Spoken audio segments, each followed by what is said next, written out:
Well, thank you so much for the invitation, Helene and team, as well as for the opportunity to speak about my research here with you. It is such a joy and privilege indeed to be amongst such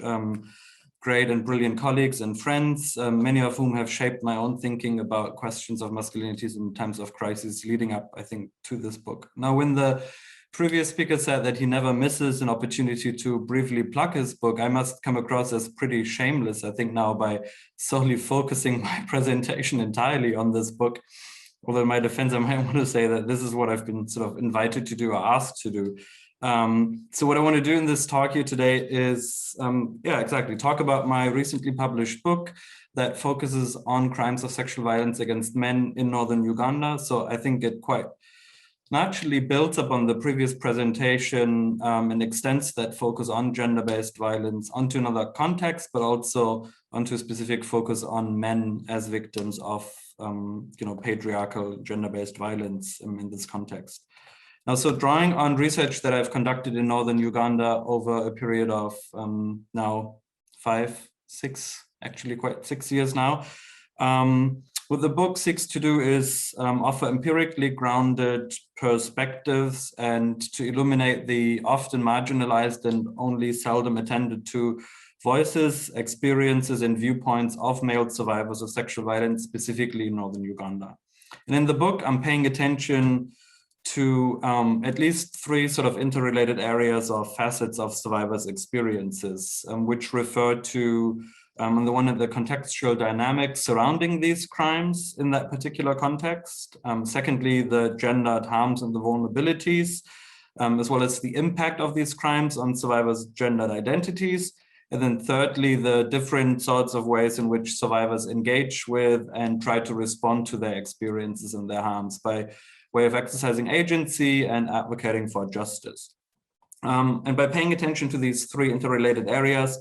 what the book sort of seeks to do, or what I hope to do with the book, is to make visible the diversity as well as the complexity of survivors' experiences that goes beyond one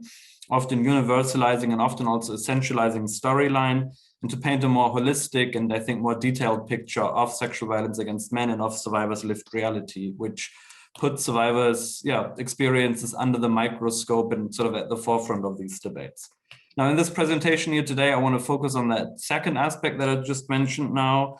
which is the gendered and sexual impact of these crimes on survivors' identities, specifically from a masculinities perspective, by sort of trying to unpack and pay attention to the different ways in which these crimes strike at multiple levels of what it means to be man in that particular socio-political context. Now, I want to begin by sort of very briefly situating these crimes in a wider global and political context, although this is only really a very rudimentary and basic outline of that. And whilst thinking about gender in IR and conflict studies in general is still too often equated with a singular focus on women and girls, recent years did witness an increasing application of and attention to specific masculinities, perspectives, and thinking about men's and boys' experiences as specifically gendered. Often this is sort of referred to as framed as, painting a more holistic picture of gender, or paying attention to the other side of the coin of gender, which I think is kind of problematic because obviously what still remains absent from this are, queer perspectives which move beyond the binary. So the ways I think where that leads to is often a binary way of thinking about gender. But nevertheless, there now is a growing body of, a growing body of work that does engage with masculinities. And much of that newly gained attention, I think, comes through a focus on sexual and gender-based violence, and specifically through a focus on sexual violence against men, which does serve as a politically as well as scholarly relevant entry point for analyzing violence and armed conflict through a masculinities lens. Now, even though male survivors are still largely ignored in dominant global conceptions of wartime gender-based violence in general, the past decade did see increasing attention to this type of violence, both within scholarship as well as in humanitarian programming and policy making. This is evident in a growing body of scholarship, which amongst others, Helene has contributed to a lot, as well as an international recognition, for instance, as part of the Women, Peace and Security Agenda, which in its latest resolution from April 2019 mentioned men and boys as victims of sexual violence several times. There's also growing reporting from a variety of different case sites, which attest to this empirical reality that sexual and gender-based violence against men and boys is something that is committed more frequently than is commonly assumed, and that is not only an exception to the norm or something that rarely happens. These contexts are wide-ranging, including the former Yugoslavia, which we've heard about before, Syria, as we've just did in the previous presentation, cases like Sri Lanka, Libya, Myanmar, or Uganda. Now, despite the seeming prevalence and despite some progress into recognizing this, however, much remains unknown about the dynamics surrounding these crimes, and male survivors and their experiences still remain of only peripheral concern to most academics and policymakers alike. In particular, survivors' lived realities, their perspectives and their viewpoints remain underexplored, which is, as I've said in the introduction, sort of where my research in this book seeks to make a contribution by foregrounding specifically survivors' experiences. Now, many of these broader patterns also specifically apply to the context of Northern Uganda, where sexual violence against men was widespread, but remains largely silenced and marginalized. In terms of just a bit of context here, crimes of sexual violence against men in Northern Uganda were perpetrated during the 2-decade-long civil war between the Lord's Resistance Army rebel group on the one hand and the government of Uganda on the other hand. Now, these crimes of sexual violence against men were perpetrated specifically by government soldiers of the National Resistance Army under the command of President Museveni, who still remains in power as of today, in the early stages of that civil war. So that is during the late 1980s and early 1990s, so up to 30 years ago by now. Locally, these crimes of sexual violence against men, in particular the crime of anal rape, which was arguably the most sort of common form of violence or sexual violence perpetrated in that context, are referred to as tegum in the local language, which if translated back into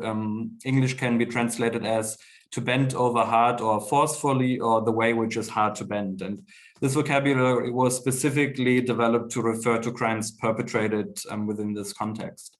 On the two pictures you can see here, the illustration on the top is actually from a rebel manifesto from, I think, 1991, in which the rebels, sort of tried to raise awareness amongst the civilian population about the perpetration of these facts. So if you would zoom in closely, you can see on the boot of the soldier here, it says NRA, the short, version for the National Government Army, clearly perpetrating a man with a gun in hand here, to illustrate sort of the political sort of instrumentalization, I think, of these crimes in that context. On this map here, together with my research assistants, I've tried to purely just document all the different localities across Northern Uganda in which we knew that crimes of sexual violence against men were perpetrated. Now, this doesn't say anything about sort of prevalence in statistical or numerical terms, but it does show us the sort of geographical widespread reach of the perpetration of these crimes. Now, if we zoom into that map a little bit more, what we can also see is that many of these cases where sexual violence against men was documented and did occur are sort of concentrated along some of the military and regionally most strategic routes. So we have two of these routes leading up northwards towards southern Sudan, where many of those who were specifically targeted by the soldiers went into hiding and regrouped, for instance, in different sorts of smaller rebel groups, as well as a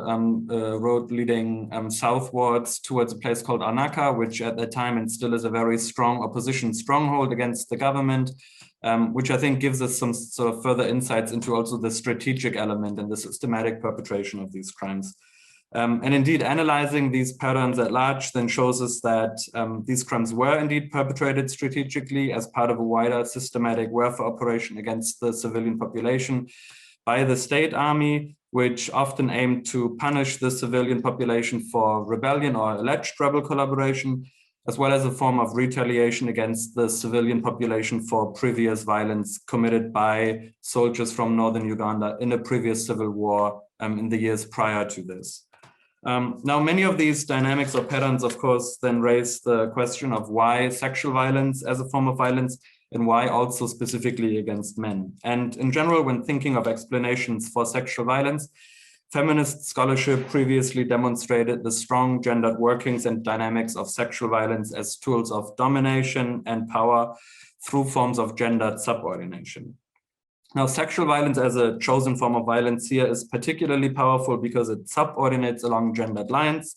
And it very clearly communicates power and dominance, while it's also striking at the hearts of people's identities. Understanding specifically men as victims in this context must then be tied to constructions of masculinities. Especially in heteronormative contexts, masculinities are socially constructed as incompatible with vulnerabilities, and so men are not expected to be or not allowed to be vulnerable and victimized, which then makes them a particularly powerful target in many ways. Because targeting someone who is supposed to be invulnerable and strong sends a very strong or particularly strong message, both to the individual victim as well as the communities behind that. Now, throughout the growing literature on this topic, sexual violence against men is often theorized to compromise male survivors' masculinities, which is often conceptualized as emasculation by way of feminization or by way of homosexualization. This form of emasculation in the literature is seen to be both a motivation for this type of violence to occur, as well as one of the primary consequences of male survivors or for male survivors. How these processes unfold, however, especially from a survivor's perspective, remains only poorly understood and not yet sufficiently explored throughout much of that existing literature. I'm also generally not too comfortable with this language or terminology of emasculation and feminization and homosexualization, because I think it's pretty much based on very misogynistic views. And it also has a tendency to conceptualize the often very dynamic effects of gender in too static and too sort of linear ways, which fall into a tendency of freezing, very dynamic experiences into time and space. And so in the book, and I won't go into further detail here, I try to sort of think about that differently using a framework that I call displacement from gendered personhood, which hopefully allows us to circumvent some of these normative and analytical shortcomings.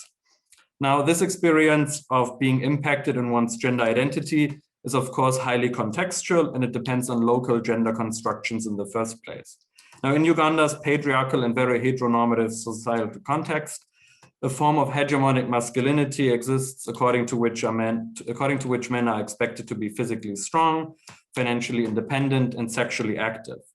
Men's primary responsibilities here are the provision and the protection of the household. Now, against this backdrop, the impact of sexual violence on survivors' masculinities unfolds in two different ways, at least. On the one hand, this is linked to the act of penetration, which in a heteronormative context is coded as masculine, whilst being passively penetrated is coded as a feminine act.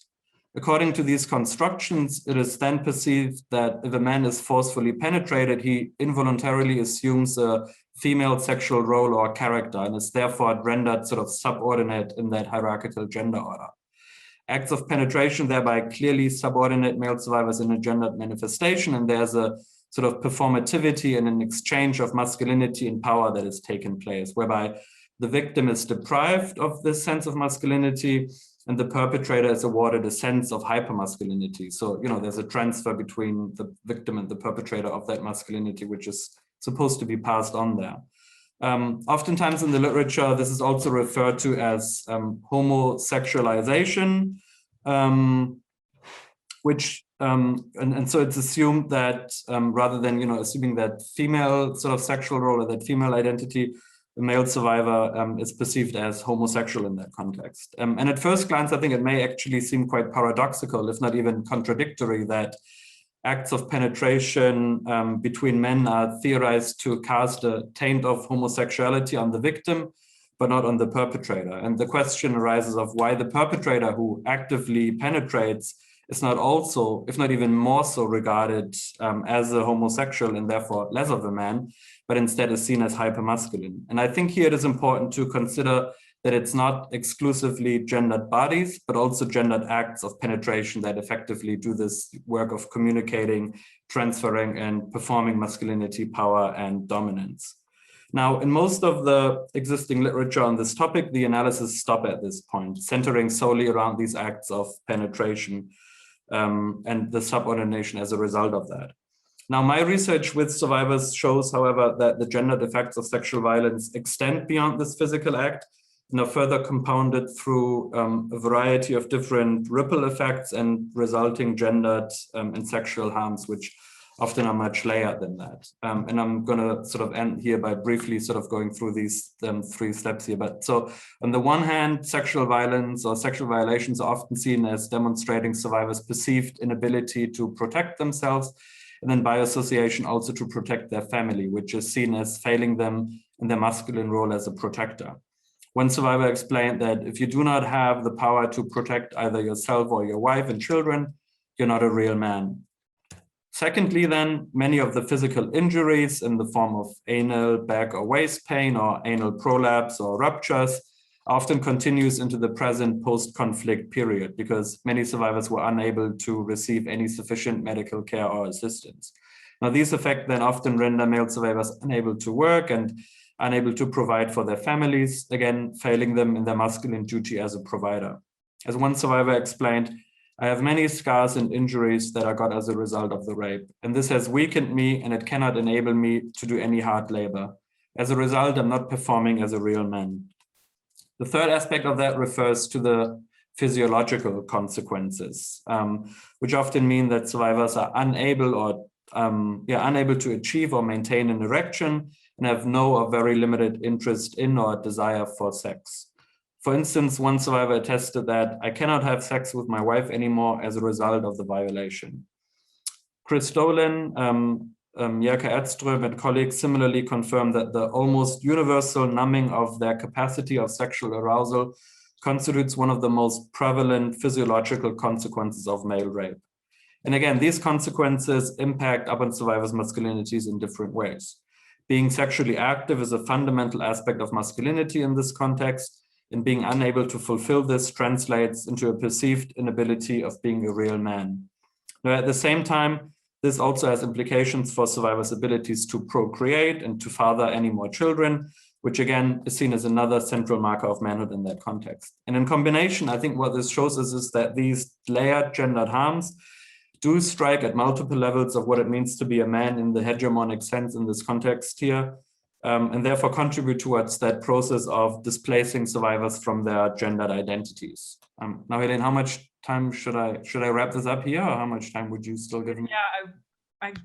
I'm sorry. Yeah, no, okay. Well, then I would have said something. We have time for Q&A. Yeah, okay. Well, let me just finish this in one sentence. So I would have said something about the ways in which survivors in this post-conflict context now engage with these experiences and also find ways to sort of counter some of these effects and therefore to show that they are not static, but are able to evolve. But yeah, maybe we can pick this up in the Q&A. Thanks for the attention so far.